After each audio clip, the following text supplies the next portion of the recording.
There is a power in the Aldrich bloodline that has no name in any living language. The Pack Elders call it the Ancient Fury. They say it is why the first Alpha King could tear mountains apart with his hands, why the second burned a forest to ash without touching a flame. They say it is also why the third king went mad before his 30th year.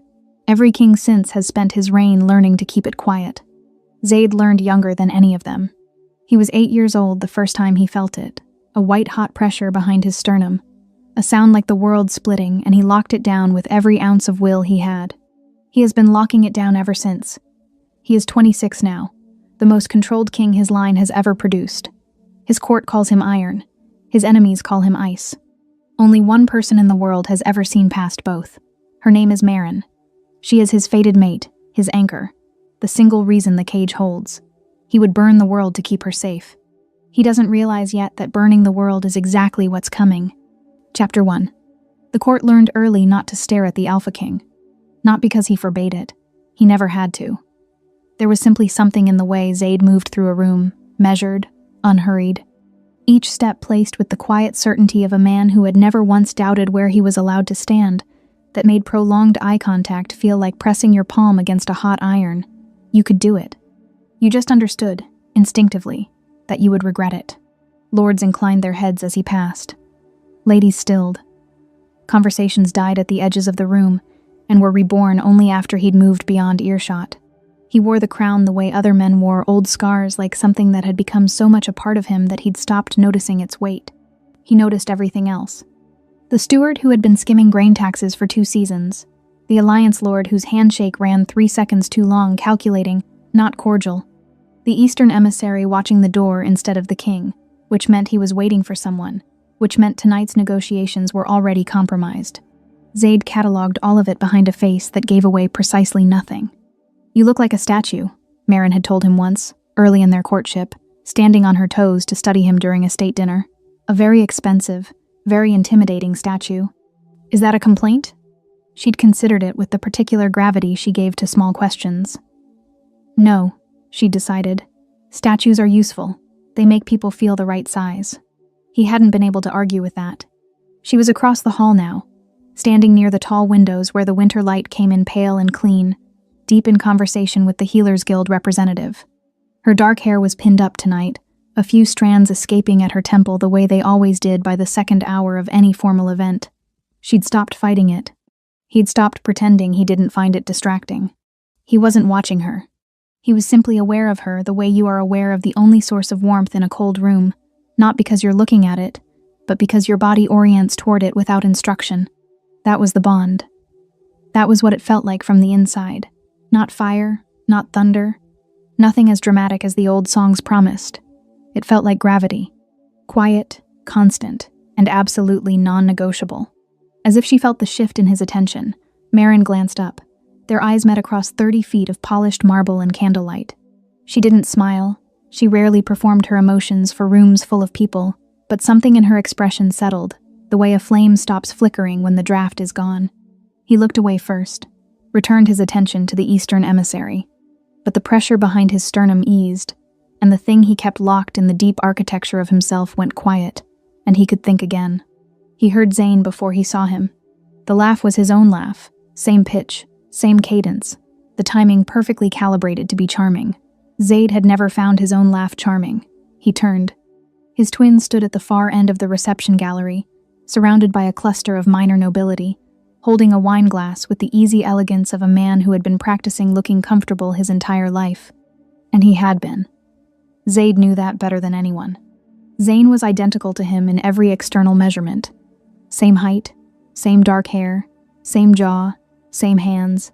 The crown was the only difference, and in civilian clothes at a court function, even that distinction disappeared. Courtiers who didn't know them well had been making the mistake for 26 years. Some of them never stopped. Zane was saying something that made the group around him laugh, and he turned slightly with the movement of the conversation, and his eyes across the room, over the heads of a dozen irrelevant people, found Zaid's. He smiled. It was a perfect smile. It reached his eyes and everything. Zaid had watched his twin practice that smile in mirrors when they were boys, adjusting it until it looked spontaneous. He'd never said anything. He wasn't sure why, something that felt, even then, like mercy. He inclined his head slightly. Zayn inclined his back, a mirror image, and returned to his conversation. Zayd watched him for 3 seconds longer than was necessary. Something was different. He couldn't name it, couldn't locate it in any specific gesture or word or expression. It was more like a frequency, a note running just slightly below the range of conscious hearing, felt in the chest rather than the ear. Zayn had always carried a particular kind of stillness beneath his performances. The stillness of a man who had decided something and was waiting for the right moment to act on it. Tonight that stillness was gone. Tonight there was something else in its place, something that moved. "You're doing it again," said Marin's voice at his shoulder. He hadn't heard her approach. She was the only person in the world who could do that. Doing what? Watching him like he's a problem you're about to solve. She came to stand beside him, close enough that her arm brushed his. Not enough contact to be remarked upon. Exactly enough to anchor him. Is he? Zayd considered the question honestly, the way he did everything when she asked it. "I don't know," he said. Marin followed his gaze across the room, to where Zayn was laughing again at something a lord had said, perfectly warm, perfectly present, perfectly himself. She was quiet for a moment. "That's not like you," she said finally. "No, it wasn't." "Go back to your conversation," he said quietly. "I'm fine."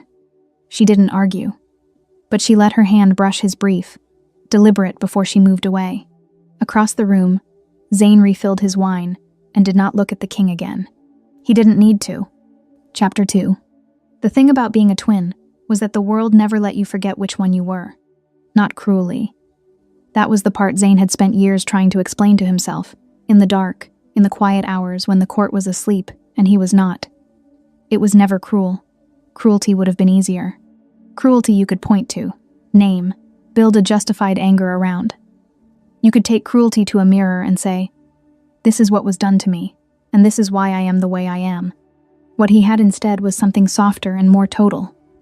1,000 small, polite reminders, delivered without malice, by people who genuinely meant well, and would have been baffled to learn they'd caused any harm at all. The Crown Prince and his brother, His Majesty and the Spare. Zayd and Zayn, yes, of course, wonderful to see you too.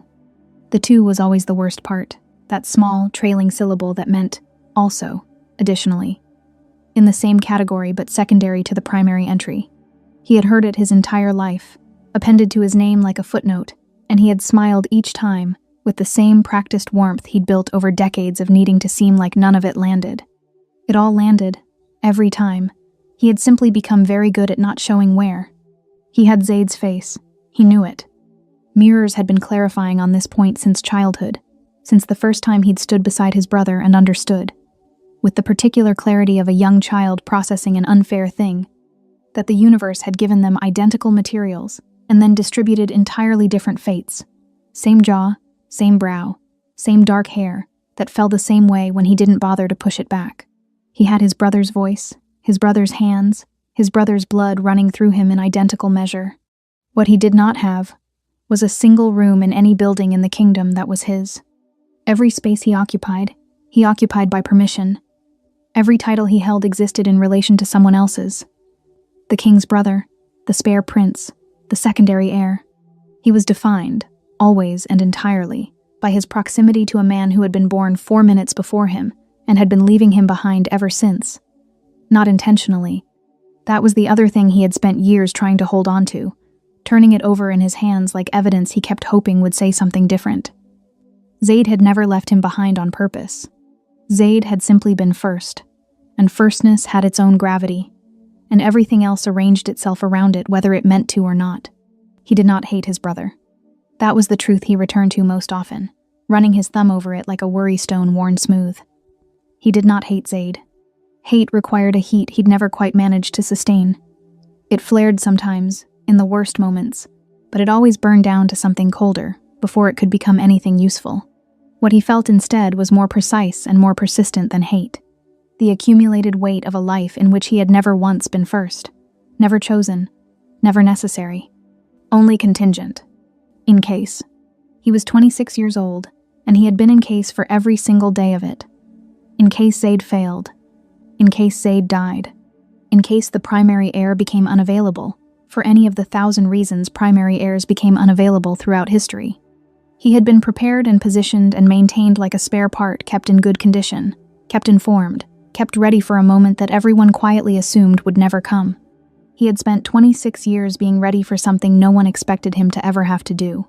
He had spent 26 years waiting. The elder found him on a Thursday, which Zane would later think was appropriate. Nothing significant ever happened on a Thursday. It was a day designed to be forgotten the middle of the week's middle, the calendar's least distinguished entry, the kind of day that passed without record and left no impression on the people who lived through it. He was in the lower library, not the grand one, with the vaulted ceilings and the portrait of his father watching from the east wall, with that particular painted expression that managed to convey pride and expectation simultaneously, as though even in oil on canvas, the man had been unable to simply exist without communicating his requirements. The small library, the one at the end of the east corridor that smelled like damp stone and old binding glue, and the particular staleness of books that hadn't been opened in years. There was nothing in it worth impressing people, with no rare texts, no gilded spines, no volumes that signaled sophistication to anyone who happened to observe you reading them. He came here when he needed to think. Nobody had ever noticed. In 26 years of living in this palace, not a single person had ever followed him here or asked him where he'd been. That, too, was information. The elder's name was Corvain. He had been stripped of his council seat 14 months ago, a procurement scandal, the official record said, filed and closed with the efficiency of an institution that preferred its embarrassments contained. Zane had always suspected the procurement scandal was a pretext for something more ideological. Corvain had made no secret of his position on the Ancient Fury throughout his tenure on the council. He believed it disqualified Zaid from the throne entirely, had argued it in formal session twice, had been overruled twice, and had apparently decided that formal channels had exhausted their usefulness. He sat down across from Zane without being invited, without announcing himself, with the settled ease of a man arriving at a destination he had been traveling toward for a long time. He placed a small, cloth-wrapped object on the table between them and folded his hands over it once before moving them aside, as though presenting something, and then deliberately stepping back to let it speak for itself. Zane looked at it, did not touch it. "You shouldn't be here," he said. "Probably not," Corvain agreed pleasantly. The pleasantness was its own kind of unsettling the tone of a man who had already accounted for every version of this conversation and found none of them threatening. "If anyone sees you speaking with me, no one will." The elder folded his hands on the table with the patience of a man who had been waiting for this specific conversation for considerably longer than Zane had been sitting in this specific library. "I've been careful. I've also been watching you, Lord Zane, for considerably longer than you'd be comfortable knowing." Zane said nothing. It was a technique he'd absorbed from his brother without meaning to, through proximity and observation over 2.5 decades. Silence as a tool, not a void. Not the silence of someone who had nothing to say, but the silence of someone who understood that the person across from them would fill it, and that what they chose to fill it with was always more useful than whatever you might have said instead. Corvain filled it. "There is a ritual," he said. Older than the current bloodline. Older than the palace. Possibly the texts I found it in were not dated, which usually means the people who wrote them didn't think longevity was going to be a concern. A pause. "It requires a solar eclipse, a true one, totality, when the Alpha King's power reaches its lowest natural point. The astronomical records confirm 1 in 43 days. He nodded toward the cloth-wrapped object. "And this, a blood component, yours specifically. What does it do?" "It masks your scent. Completely. For the duration of the eclipse." The library was very quiet. Outside, somewhere distant in the palace, a door closed. A normal sound. The sound of a building continuing to exist while something irreversible was being laid on a table in one of its smallest rooms. "You have his face already," Corvain continued, his voice taking on the reasonable, almost gentle quality of someone walking a companion through a logical sequence they've already completed themselves. His voice, his hands, with the scent masked, there would be no difference any living creature could detect. Not a guard, not a wolf, not... He let the implication complete itself. Not her. Zane looked at the cloth-wrapped object on the table. He understood what was being offered. He understood it fully, immediately, with the particular clarity of a man who had been, on some level, waiting for someone to say it out loud, not because he had planned for it, Not because he had been moving toward it, but because the shape of it was familiar. Because some part of him had always known that the only power he had that his brother didn't was this: the face, the voice, the perfect, accidental replica of the one thing the kingdom couldn't function without. He had never let himself think it through completely before. He had always stopped at the edge of it. He did not pick up the object. "Leave," he said. Corvain left. He left the object on the table, which both of them understood was not an oversight. Zane sat with it for a long time. The library did what it always did, held its silence, offered no opinion, smelled like old paper and damp stone, and the accumulated indifference of a room that had never been important enough to renovate. He sat across from the cloth-wrapped object, and did not touch it, and thought. He thought about Marin not with desire, which would have been a simpler thing to identify and dismiss. He thought about the way she looked at Zaid in crowded rooms, that private settling, that involuntary orientation toward him, the small and total way her whole body acknowledged his presence before her face did. He had watched it for 2 years, from whatever peripheral position the evening seating arrangements had assigned him. He had catalogued every instance with the careful detachment of a man studying something he had accepted, rationally and completely, that he would never be permitted to touch. He thought about the bond, what it did, what it meant in practical terms, not the poetry of it, the songs and the old language, but the structural reality. The bond was the cage. The bond was the thing that kept the ancient fury from consuming Zaid from the inside out. The thing that made him stable, fit to rule, safe to be near. He thought about what happened to that cage if someone else placed a mark first. He thought about what happened to the most controlled man in the kingdom when the one thing that had always held him together was corrupted. He thought about what happened to a king without his anchor. He unwrapped the cloth. Inside was a vial of dark glass, something moving within it that was not quite liquid and not quite light, catching the dim lamp glow with a quality that suggested it had its own agenda. Beneath the vial, a folded piece of paper. Dates, times, astronomical coordinates for the next total eclipse, written in Corvain's precise, unhurried hand. 43 days away. He read the instructions once, all the way through, without stopping. Set the paper down. Looked at the vial for a long time, with the expression of a man doing mathematics at a remove from his own emotions. Not excited, not horrified. Simply working through the problem with the thoroughness it had always deserved and had never, until now, been given. He was not a monster. He knew that. He believed it with the same steady conviction he brought to other established facts about himself. His height, his blood type, the year of his birth. He was not a monster. He was a man who had been told his entire life, in 1,000 small and polite and entirely well-meaning ways, that he did not matter. And he had finally, quietly, carefully, after 26 years of sitting with that information, decided to disagree. He picked up the vial, wrapped it back in the cloth with the same care Corvain had used, the same deliberateness, as though the object deserved to be handled properly. Put it in his pocket. Stood, pushed the chair back. Looked once at the empty table, where the cloth-wrapped object had been, and then did not look again. And went to dinner. Chapter 3. The sky had been dimming for an hour before anyone thought to remark on it. Marin noticed first. She always noticed atmospheric things, the quality of light, the way sound traveled differently before a storm. She had been standing in the inner courtyard, watching the color drain from the afternoon, in slow, incremental degrees, the blue going gray, the gray going silver, the shadows flattening against the stone until the world looked like a painting left out in the rain. The eclipse was not a secret. The astronomers had announced it 3 weeks prior. A celestial event of moderate significance, the official memo had read, totality lasting approximately 4 to 5 minutes, viewing recommended from elevated positions. She had meant to watch it from the eastern tower with Zaid. Instead, a guard had pulled him aside 20 minutes ago, something about the northern border, riders incoming, an alert that couldn't wait, and he'd pressed a brief kiss to her temple, and said he'd find her after, and she'd said, of course.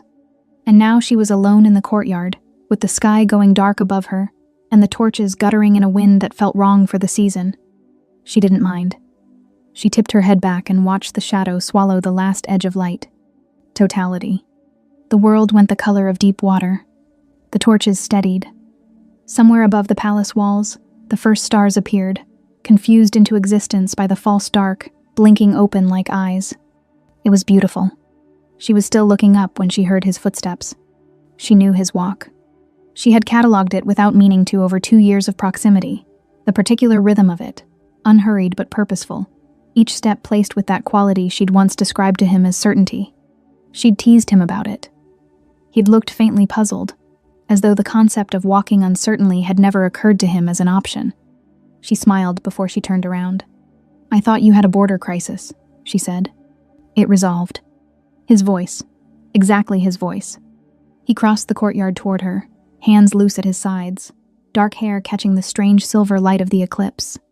She watched him come and felt the familiar gravity of him, that pull, that bone-deep orientation her body performed without instruction whenever he was near. Everything felt right.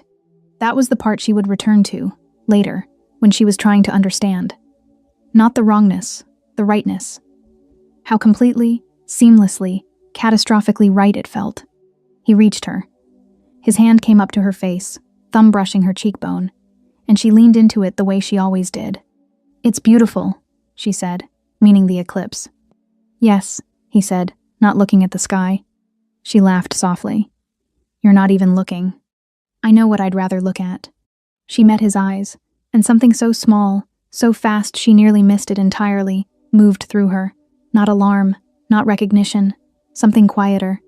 A single note of discord in a chord that was otherwise perfect. His eyes. She blinked. They were the same. Of course they were the same. She was being foolish. She started to speak. His hands moved to her shoulders, turning her gently, almost tenderly, and she let him because there was no reason not to. Because this was Zaid. Because everything about this was Zaid. And she was still turning when she felt his mouth at her shoulder, at the curve where her neck met her collarbone, where the neck of her dress had slipped. And she thought, this is... The pain arrived before the thought could finish. Not sharp, that was the worst of it. Not a clean pain she could flinch away from. It was cold spreading from that one point outward, moving through her like ink dropped in water, reaching into the pathways of the bond, and finding them, and pulling. Something ancient and structural inside her screamed that this was wrong, that this was violation, that something was being written on her that had no right to be written. She wrenched away with a sound she didn't recognize as hers. "What?" She looked at him. He was watching her with an expression that was almost apologetic. Almost. The way you are apologetic about something you did deliberately. The discord she'd felt 30 seconds ago rushed back, amplified, deafening. His eyes. The color had been right, the temperature had not. Zaid's eyes, when they rested on her, always felt like the moment a fire catches warm, intent, consuming. These eyes were watching her with something that was colder, more calculating. The eyes of someone who had been performing warmth rather than feeling it. "Zane," she whispered. He said nothing. She looked down at her shoulder. Through the torn edge of her dress, the mark glowed violet black, wrong in the way only something corrupted could be wrong, pulsing with a cold light that her body rejected even as it was absorbed. The eclipse ended. The sun came back, and the courtyard gates opened. He stood in the archway, crown absent, dark coat, dark eyes, the face that matched the one across the courtyard from her except the temperature was right, and she knew it instantly. And the relief that flooded through her was so enormous it nearly took her legs. Zaid. He wasn't looking at her yet. He was looking at his brother. 3 seconds. She counted them without meaning to. Standing in the returning sunlight with cold fire burning at her shoulder, watching the Alpha King process what his eyes were telling him. 1. His hands opened at his sides. 2. The gold crept into his irises, not warm. Nothing like warm. 3. The palace gates came off their hinges with a sound like the world being torn in half. And Zane ran. Chapter 4. The gates didn't fall cleanly. That was the detail that stayed with everyone afterward, not that it happened, but how. A clean destruction would have been easier to process. An explosion, a shockwave, something that followed the logic of force and physics. Instead, the iron simply gave, the way metal gives when it has been subjected to a pressure it was never designed to resist. The hinges tore from the stone, mounting like thread pulled from cloth. Both gates, each one 2 inches of solid iron, each one requiring 4 men to open or close, swung wide and hit the courtyard walls. And the sound they made was the sound of something final. Then silence. Zaid stood in the archway where the gates had been, his back to the courtyard, facing the direction his brother had run. His hands were at his sides. He wasn't breathing hard. He wasn't shaking. That was the first thing Maren noticed when her mind started working again, that he was still. The stillness he always carried had not left him. It had simply changed in quality, the way water changes when it freezes. Same substance, different state, and considerably more dangerous. She took a step toward him. The guard beside her, Davan, the captain of the inner watch, a man who had served the palace for 15 years without once visibly losing his composure, put his arm out. Not blocking her, just present. A quiet, physical suggestion that she wait. She waited. Zaid turned around. The courtyard was crowded now. Word traveled fast in a palace. In under 2 minutes, every guard on the inner rotation had converged on the sound of impact, and behind them a spreading cluster of servants and courtiers, pressed into the archways and doorways, like water finding cracks. Drawn by the catastrophic noise, and held by something they couldn't name, but could feel a change in atmospheric pressure, a charge in the air, the particular quality of danger that preceded events that would be spoken about for decades. They all went still when he turned. Not because he told them to, not because of the crown, which he wasn't wearing, or the title, which he hadn't invoked. Because of what was in his face.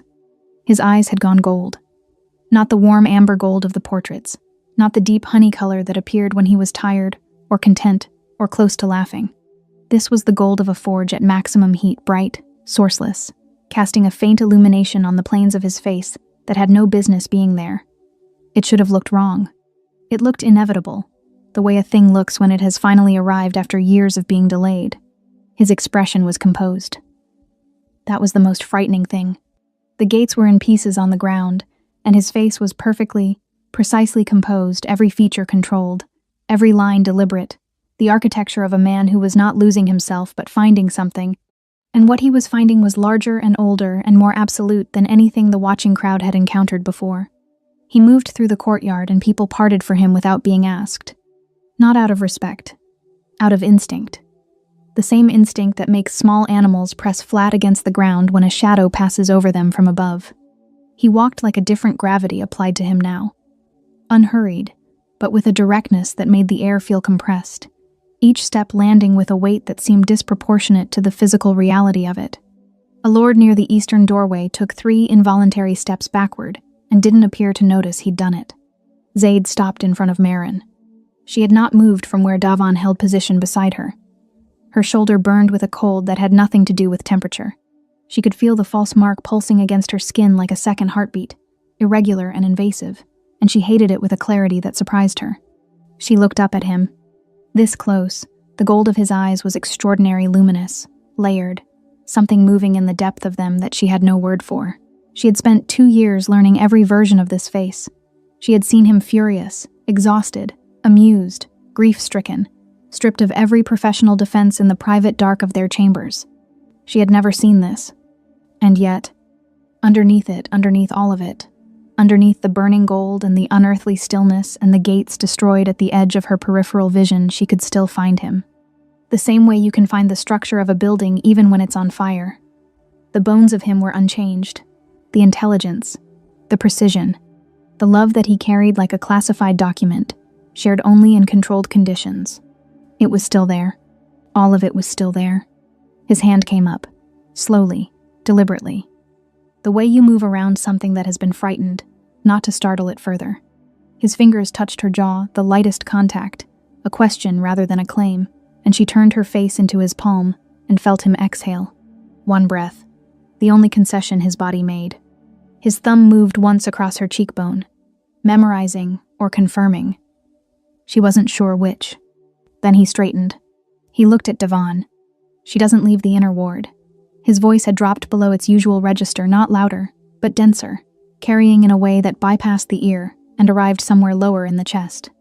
No one enters her chambers without your direct clearance. No one who shares my face. Davan, who had served through 2 reigns and 3 succession crises without losing his composure, swallowed visibly. Yes, Your Majesty. Zaid looked at Maren again. 4 words. Quiet, absolute. Carrying the weight of a promise made at a frequency the bond recognized before her mind did. I will come back. She nodded once. His hand fell away from her face. He walked through the ruined gateway and into the snow beyond, alone, without armor, without guards, without anything except the ancient fury burning gold in his eyes, and the certainty of a predator who has identified his target and has no intention of losing the trail. The palace held its breath. In the archway where the gates had been, snow drifted through the gap and settled on the courtyard stones, and no one moved to follow him, and no one spoke, and the silence stretched long and total and cold. Somewhere beyond the walls, in the white dark of the winter forest, a wolf that was also a king began to run, and the world got out of his way. Chapter 5. The healer's name was Senna, and she had the particular composure of someone who had delivered bad news so many times that she had stopped softening it. Marin had always respected that about her. She respected it considerably less now. The examination took place in Marin's chambers. The fire built high, every lamp lit. Davon posted outside the closed door, with instructions to admit no one. Senna worked in silence for a long time, circling the mark, not touching it, studying it with the focused attention of a scholar encountering a text in a language she recognized, but had hoped never to read. The mark had settled overnight into something more defined. In the first hours after the courtyard, it had been raw, irregular, pulsing with that cold violet light. Now it sat at the curve of Marin's shoulder in precise, deliberate lines, a pattern that wasn't quite a symbol and wasn't quite a wound, something between a brand and a bruise. Its edges clean in a way that felt worse than messiness would have. It looked intentional. Because it was. Marin sat straight and kept her breathing even and watched Senna's face for information, which was how she'd always read rooms, not listening for what people said but watching for what their bodies did when they thought no one was paying attention. Senna's hands stilled over the mark. That was the first thing. "Tell me," Marin said. Senna looked up. No preamble. A false claim mark begins to integrate within a lunar cycle, if left unchallenged. Integration means it stops sitting on the surface of the bond and starts rewriting the interior structure of it. The pathways that carry the true mate bond, the channels that were formed between you and the king, begin to reroute, redirect. Redirect toward Zane. Toward whoever placed the mark. Yes. Marin processed this the way she processed most difficult information quietly, completely, without the luxury of looking away from it. And if it fully integrates, the true bond doesn't disappear. Senna chose her words with the precision of someone navigating a field she had studied only in texts and hoped to never encounter in practice. But it becomes inaccessible, buried under the false structure, like building a wall through the center of a room. The room still exists. You simply can no longer reach what's on the other side. The fire crackled, snow pressed against the window panes. Marin looked at the mark on her shoulder and thought, very clearly and very calmly, I will not let that happen. How long do I have? 26 days. Perhaps 28, given the strength of the original bond. The stronger the true bond, the longer it resists. 26 days. Zaid had been gone for one. And to stop it, Marin said, to overwrite it, he places his true mark. It isn't that simple. Senna sat down across from her, which meant the part she'd been delaying had arrived. Under normal circumstances, a mate mark is placed instinctively. The bond guides it. The alpha doesn't have to think about it. The biology does the work. She paused. But the false mark has corrupted the pathway. The bond can no longer guide the process automatically. For the true mark to overwrite what Zane placed, it has to be placed consciously, deliberately, with complete awareness of every channel it's working through. Marin waited. That level of precision requires the ancient fury to be present, Senna said. Not suppressed, not caged. Fully present and fully controlled at the same time. The fury isn't just destructive force, it's also the deepest biological expression of the mate bond in the Aldrich line. It's the part of the king that is entirely, irrevocably oriented toward you. To place the true mark over a corrupted pathway, he needs access to all of that. He needs to be able to hold it consciously and direct it. She let that land. He has spent his entire life, Marin said slowly, making sure that never happens. Yes. He has never once allowed the fury in his conscious mind to occupy the same space at the same time. To my knowledge, no Alpha King in the last 4 generations has. The fire popped. Somewhere outside, wind moved through the ruined gateway and made a sound like breathing. Marin thought about the courtyard, about the gold in his eyes, that burning, sourceless, extraordinary gold, and the way his face had stayed composed, even as the gates came apart in his hands. She thought about his thumb on her cheekbone. 4 words, quiet and absolute. She thought about what it had cost him to walk away from her and into the snow, carrying all of that, alone. If he comes back with the fury still burning, she said, and he tries to place the mark while he's still in that state, not integrated, just present. The mark would take hold, Senna said, but the process would be destabilizing, for both of you. And the fury, once fully expressed without integration, has historically, she stopped. Historically what? A pause that lasted exactly 1 second too long. Not receded. In the historical record, Alpha Kings, who fully expressed the ancient fury without integration, did not recover their previous equilibrium. The fury becomes the dominant state. He stops being a king. He stops being the man you know. The room was very quiet. Marin stood up, crossed to the window. The snow outside was deep and still, the forest beyond the palace walls dark and impenetrable. He was out there somewhere in all of that, burning gold in the dark, hunting with the precision of something that had stopped pretending it was only human. She pressed her fingers lightly to the mark on her shoulder and felt it pulse cold, invasive, wrong, and made herself feel the full wrongness of it without flinching away. Then she made herself think about what Senna had said. The only way to save the bond was for Zaid to hold the fury consciously, to stand in the full force of everything he'd spent his life suppressing, and to be present inside it, rather than destroyed by it. And the only way that happened, the only precedent in 26 years of knowing him, was if she was in front of him. She was his anchor. She always had been. The cage had never been the point. She was. If I went to him, Marin said, still looking at the snow, before he reaches Zane. If I could get to him while the fury is still, you would be walking toward something extraordinarily dangerous, Senna said quietly. I know. He may not recognize. He will recognize me. She said it without heat. Simply. The certainty of someone stating a fact they have tested and found to hold. He always recognizes me. Senna was silent for a long moment.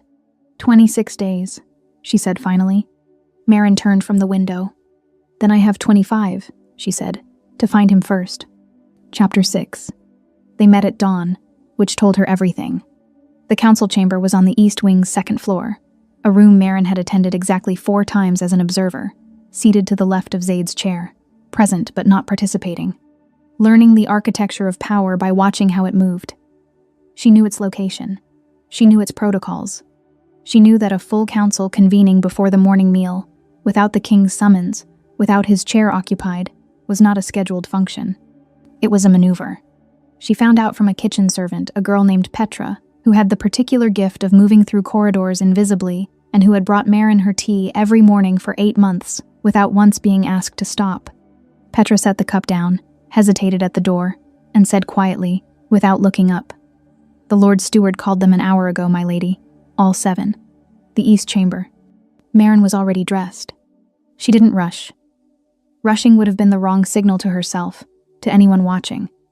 She walked the corridor to the east wing at the pace of a woman who had been invited. The mark burned at her shoulder. It had been burning since the courtyard, a low, cold pulse that she had spent the night learning to wall off from the rest of her awareness, the way you wall off a persistent sound, not ignoring it, exactly, but refusing to let it set the rhythm of her breathing. She wore a high-necked dress, not to hide it, to make them work harder to look at it if they wanted to. She pushed open the chamber door without knocking. 7 faces turned toward her.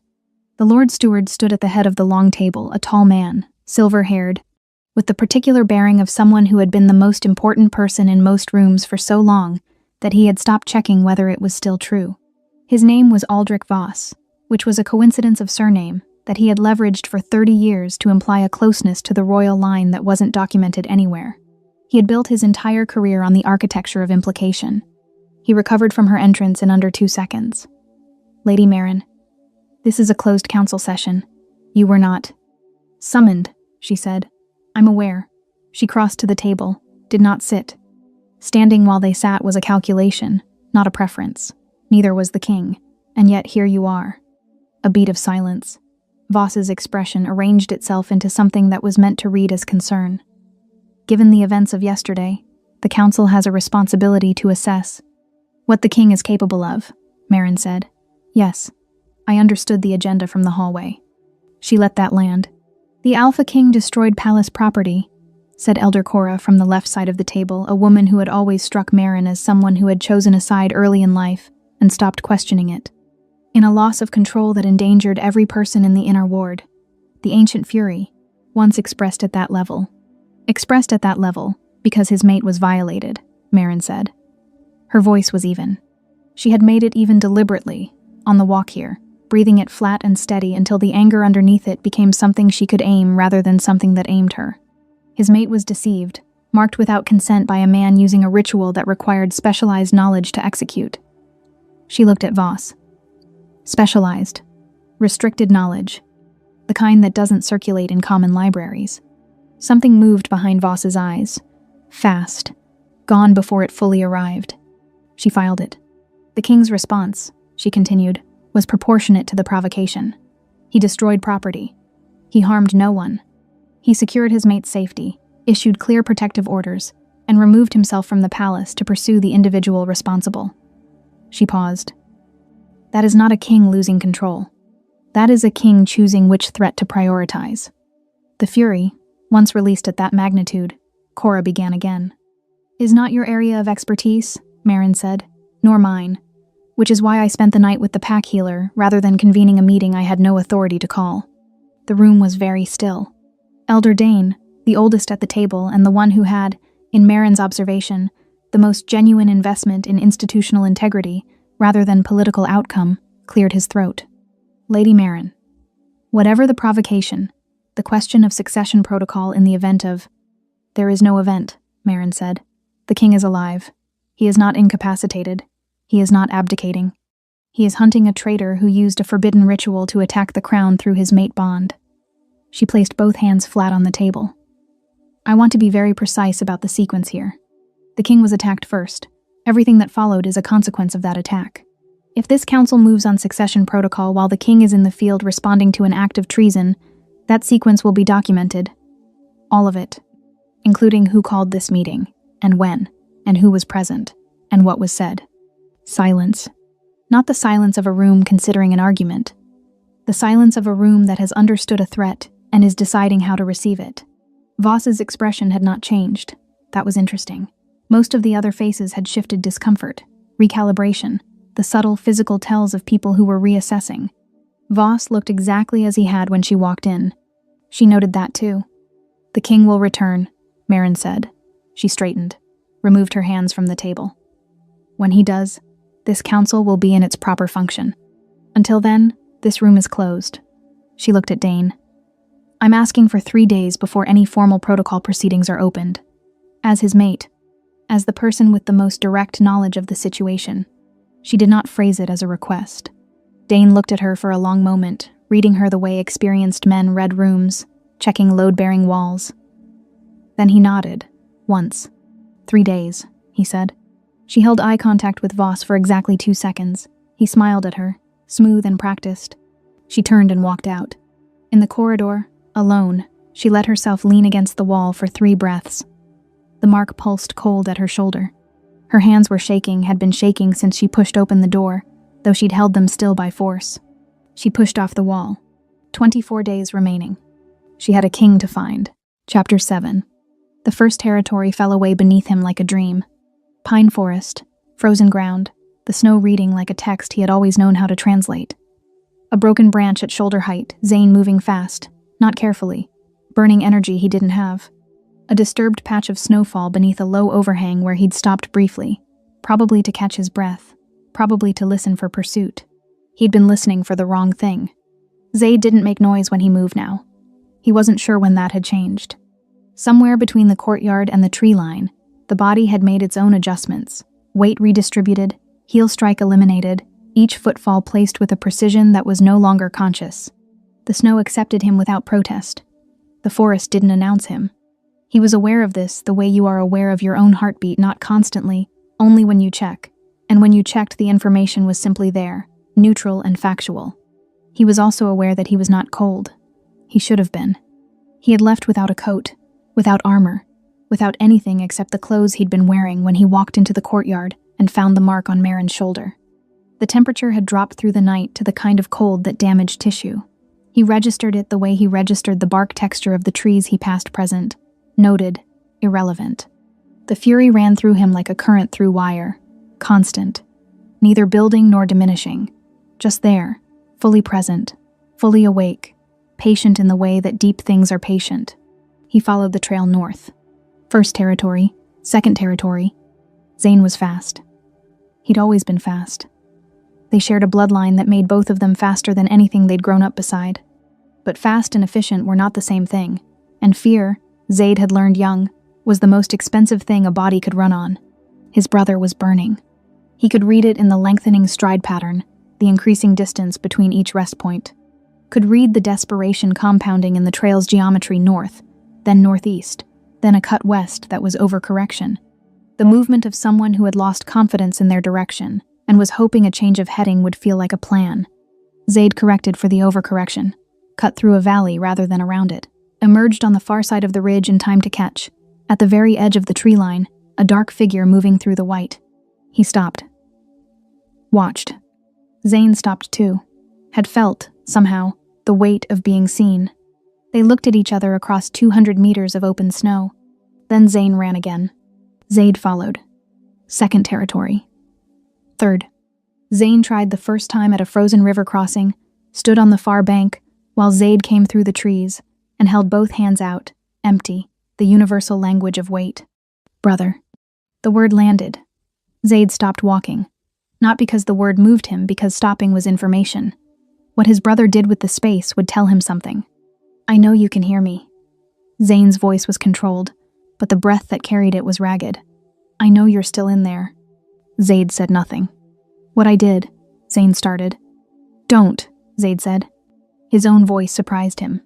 It came out lower than it should have, resonant in a way that carried across the frozen water without being raised, and Zane flinched at the sound of it, the way you flinch at something you feel before you hear. I just need you to. Run, Zaid said. Or don't, but stop talking. Zane ran. Third territory. Fourth. The landscape changed. The dense pine forest gave way to older growth oak and ash, massive trunks, the snow thinner here under the canopy cover. The trail was harder to read, but it didn't matter. He'd moved beyond reading the trail an hour ago.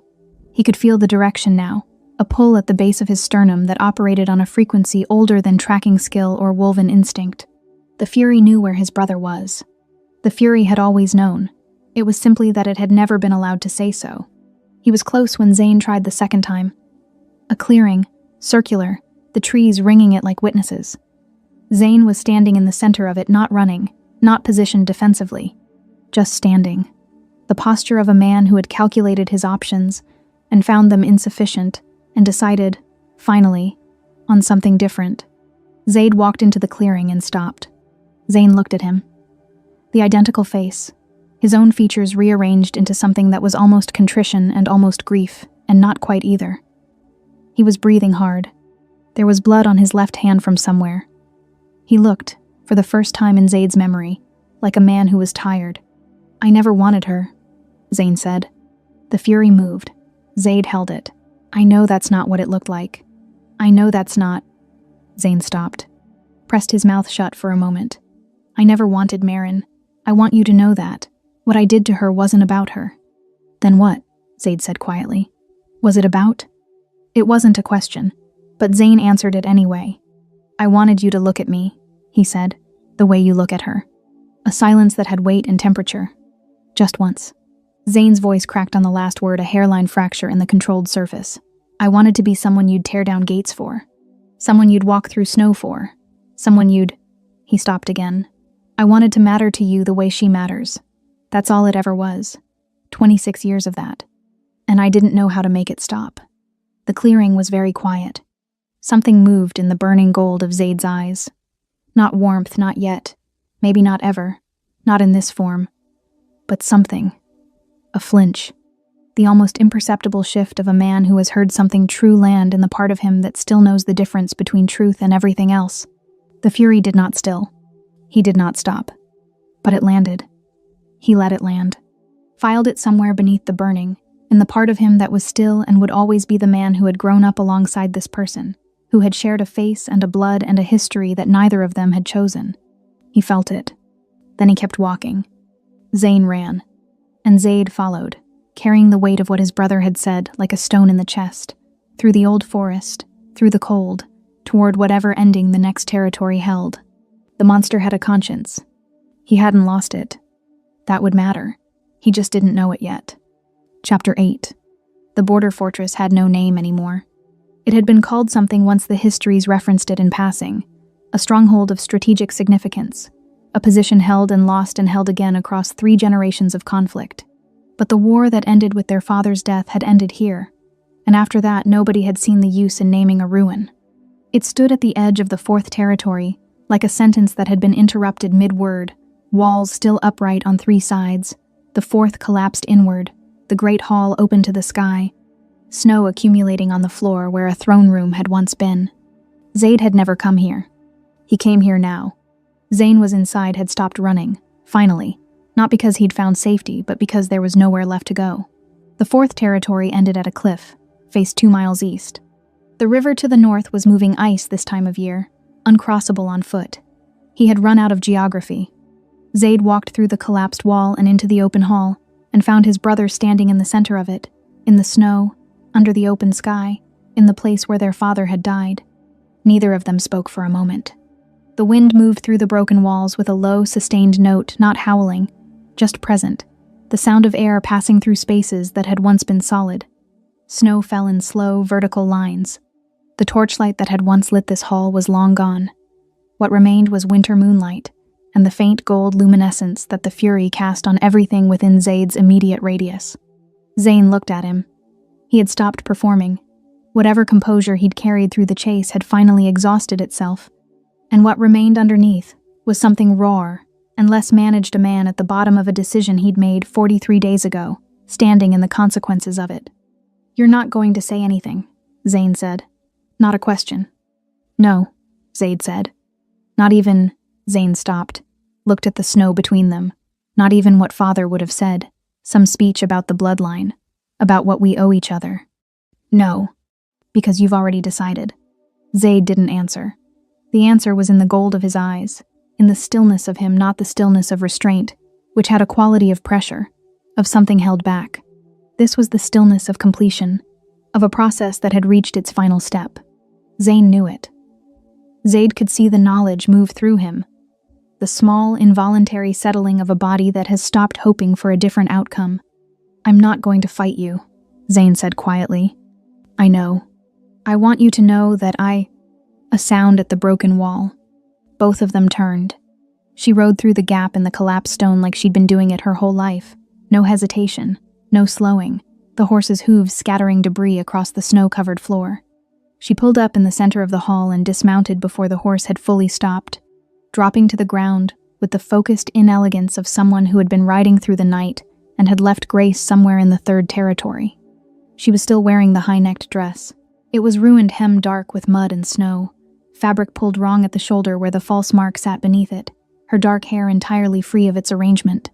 She looked like someone who had made a series of increasingly questionable decisions and had not once stopped to reconsider any of them. She looked, Zaid thought, from somewhere very deep and very still inside the burning, like the most important thing he had ever seen. Her eyes found him immediately. They always did. She crossed the space between them without looking at Zane, without acknowledging the ruins or the moonlight, or the 48 hours of hunt that had led to this hall. She walked through the snow toward him with the directness of a woman who had calculated the distance and the risk, and found both irrelevant. He didn't move. The Fury was very loud. She stopped in front of him. He was taller than her by enough that she had to look up, and she did directly, without flinching, without the involuntary pullback that everyone else performed in his proximity now. That animal wisdom that said, "This is dangerous, give it space." She looked at him the way she always had, like she was reading something she'd studied for years and still found interesting. The gold of his eyes met hers. She said his name. Not Your Majesty. Not Alpha. Not any of the titles that lived between them in public. The formal distances that court maintained like load-bearing walls. Zaid. Just that. Just his name in her voice. The way she said it in the dark of their chambers. The way she said it when it was only the 2 of them, and there was nothing to perform, and nothing to protect. Something in the burning flickered. She stepped closer, close enough that he could see the false mark pulsing dully through the fabric at her shoulder, cold violet, invasive, wrong, and something in him that was both the fury and the man underneath. It contracted with a fury so total it nearly moved him. She raised her hand, placed it flat against his chest, over his heart. He looked down at her hand. Her fingers were cold from the ride. He could feel the pressure of them through the fabric, slight, deliberate, a physical sentence that said, "I know what's in here, and I am not afraid of it." "Come back," she said. The fury roared. He held it. "I need you to come back." Her voice didn't shake. He understood what that cost her. He could see the exhaustion in her face, the 26 hours of fear and riding and fighting a council and carrying a mark that didn't belong to her.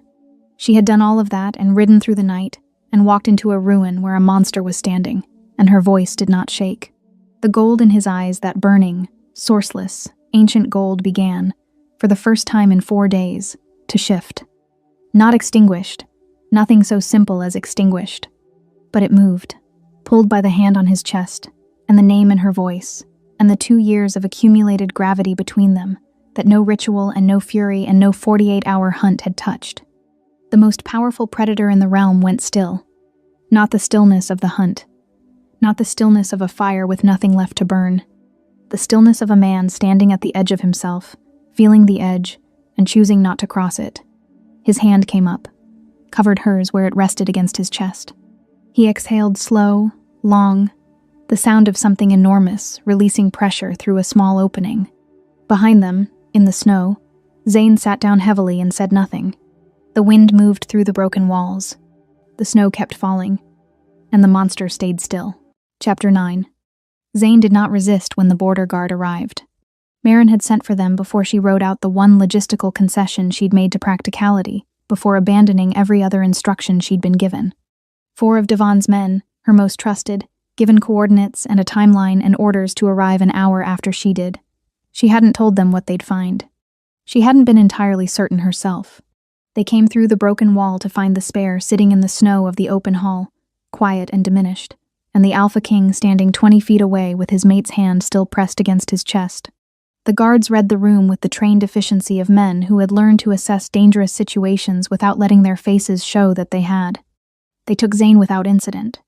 He went with them without a word, stood when they indicated he should stand, walked when they moved him toward the wall. At the threshold he stopped, turned, looked across the ruined hall at his brother. Zaid looked back. Something passed between them. Not forgiveness, it was too early and too raw, and too much had happened for anything that complete. But something. The faintest acknowledgement of a shared history that existed beneath and before, and entirely apart from everything that had occurred in the last 43 days. The look of 2 people who had grown up in the same skin of the world and could not entirely unknow each other, however much had broken. Then Zane turned away and walked through the wall. The ruins went quiet. She told him everything. They sat on a fallen section of the outer wall, close enough that their shoulders touched, and Marin laid it out the way she'd been rehearsing it since she left Senna's examination room, plainly, completely, without softening the edges that didn't deserve to be softened. The false marks timeline, the integration risk, what happened to the bond if it completed, what the healer had said about the only mechanism that could stop it. Zaid listened without interrupting. She watched him process it in the way she'd learned to read over 2 years of proximity. The slight tension at the jaw, the quality of his stillness shifting as new information added weight to it. When she finished, he was quiet for long enough that the wind moved through the broken walls twice. She said conscious integration, he said finally. Not suppression. Not suppression, Marin confirmed. The cage won't work. The pathway is too damaged. It needs the fury present and directed held, not locked. There's a meaningful difference between those things, Zaid said, that I have spent my entire life treating as identical. I know. He stood, moved a few steps away, not retreating, processing, giving himself room to think without the proximity of her affecting the quality of the thought. She watched him look at his own hands. The gold had receded from his eyes over the last hour, not gone but banked, a deep amber ember rather than the forge-bright blaze of the hunt. The fury was still present. She could feel it even from here, a warmth that had nothing to do with temperature, a low-pressure change in the air around him. He was still carrying it, It hadn't left him. He simply hadn't let it carry him. She understood, looking at him, that he didn't know that was what he was doing. "I don't know how to hold it," he said quietly. "I know how to lock it. I've never done anything else." "I think," Marin said carefully, "that you've been doing it for the last hour without noticing." He turned. She held his gaze. "You've been standing in this ruin with the fury fully present since I got here. You heard me. You stopped. You let them take Zane. You sat down and listened to everything I said." She paused. "That isn't suppression, Zaid. That's control. Real control. Not the cage, the other kind." He stared at her. She saw it then. The thing she had suspected was underneath the composure and the iron discipline, and 26 years of a man managing himself like a catastrophe that hadn't happened yet. She saw the fear. Clear and unguarded and entirely human. More naked than anything she'd seen on his face before. More exposed than grief or fury or love. He was terrified. Not of the fury. Of what happened if he let himself fully be both things at once, and it still wasn't enough. "I see it," she said softly. "I've always seen it." He looked at her for a long moment. Something in him shifted. She could see it move through him, the way weather moves through a landscape, changing the quality of the light. He crossed back to her. "Tell me what to do," he said. "You already know," she said. "You just need to stop treating what you are as something that needs to be survived." She didn't look away. That was the part she focused on afterward. Not the light, not the sensation, not the extraordinary physical reality of what happened in the ruins of the border fortress on a winter night with snow falling through the open roof. She focused on not looking away, on keeping her eyes on his face and her hands steady and her breathing even, because he needed to see that she could hold this, that she would not flinch, that the full truth of him had an audience who was choosing to stay.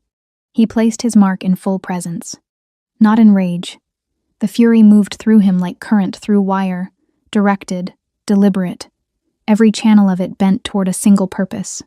She felt it when it made contact with the false structure Zane had left. Felt the cold violet pulse flare once, bright and desperate. And then the warmth moved through it like dawn through fog. The violet black burned away. What replaced it was silver white and warm and entirely, unmistakably right, the rightness her body had been screaming for since the courtyard. The resolution of a cord that had been held suspended for 22 days. The snow around them turned silver. She wasn't sure how long it lasted.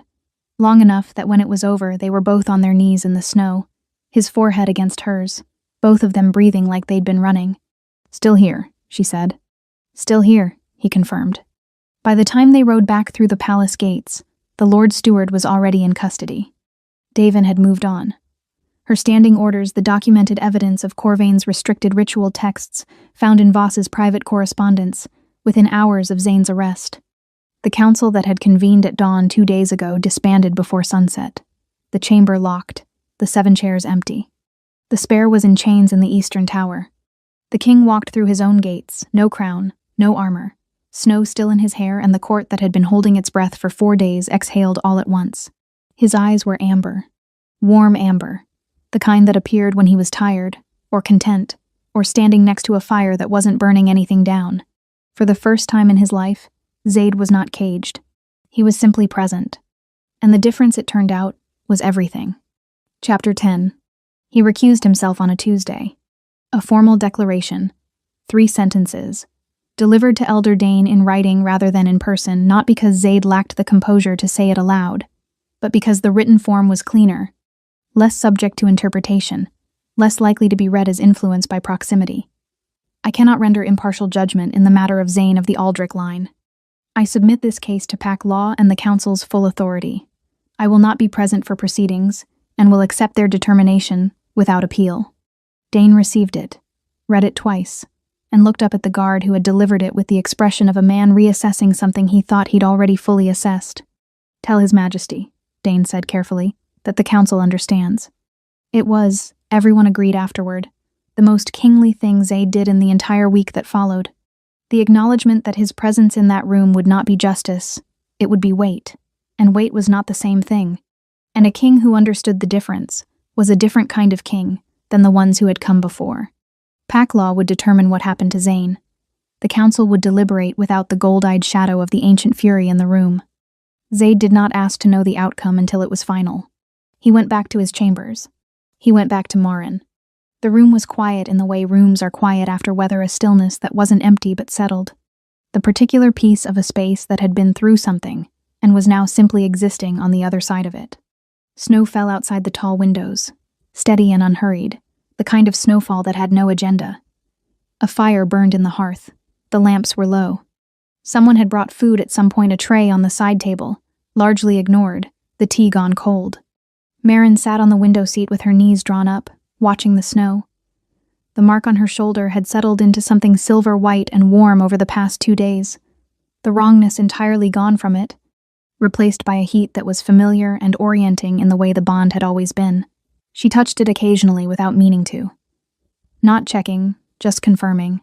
The way you reach for something in the dark to verify it's still there. Zaid sat on the floor. Not the chair. Not the edge of the bed. The floor, his back against the foot of the bed, one knee drawn up. The posture of a man who had stopped performing dignity for the evening and found the ground closer to honest. His crown was on the table across the room where he'd set it when they walked in, and he hadn't looked at it since. They had been mostly quiet for an hour. It was a comfortable quiet. She had learned early in their relationship that Zaid processed sideways, not through conversation but alongside it, filling silence with thought until the thought was finished, and then speaking. Pushing him before he was done produced nothing useful. Waiting produced everything. She waited. "I was afraid of you," he said. She turned from the window. He was looking at the fire. "Not of you specifically," he continued, with the careful precision of a man saying something he has been rehearsing in some interior room for a very long time. "Of what you would do, if you saw it. The full thing." He paused.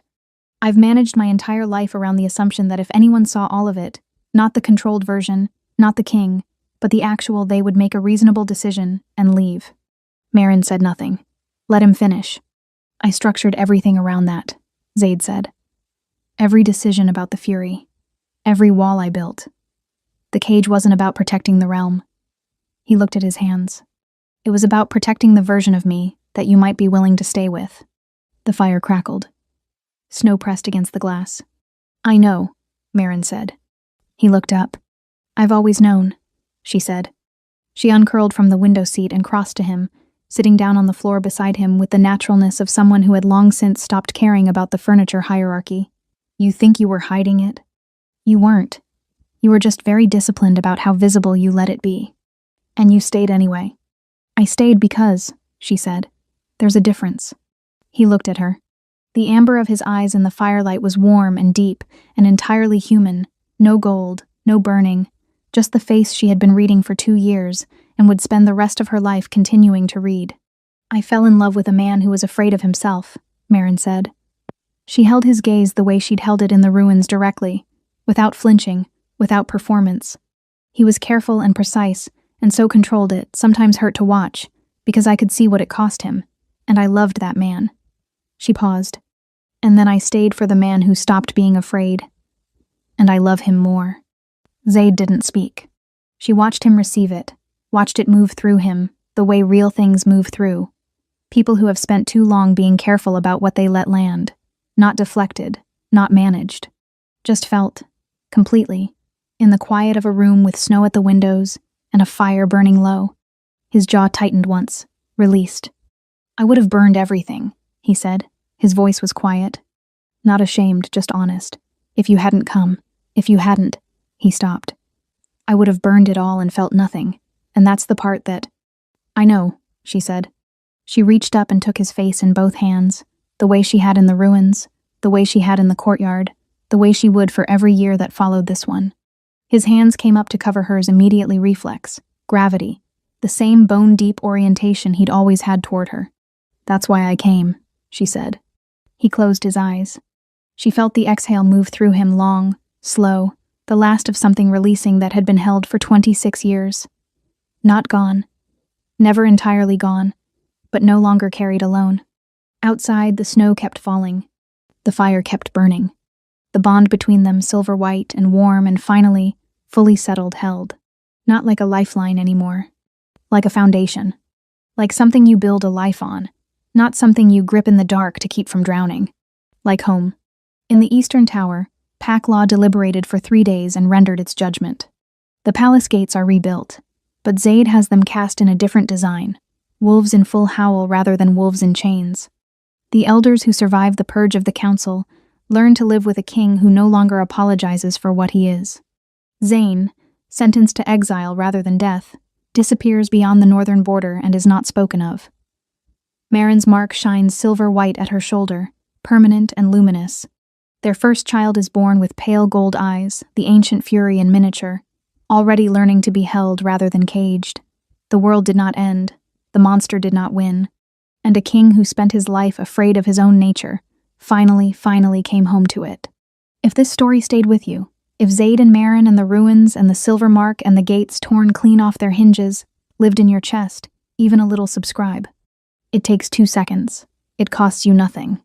And it means the next story finds you instead of disappearing into an algorithm that doesn't know you've been here, that doesn't know you stayed until the end, that doesn't know you felt this. I know you felt it. You wouldn't still be here if you hadn't. The subscribe button is right there. Hit it for Marin, who rode through the dark alone. Hit it for Zaid, who spent his whole life afraid of himself and loved her anyway. And leave me a comment. I read every single one. Tell me whose story you want next. Tell me which moment broke you. Tell me if you saw the twist coming or if the ruins caught you completely off guard. Because the only thing better than telling a story like this one is knowing someone was listening. Thank you, and I'll see you in the next one.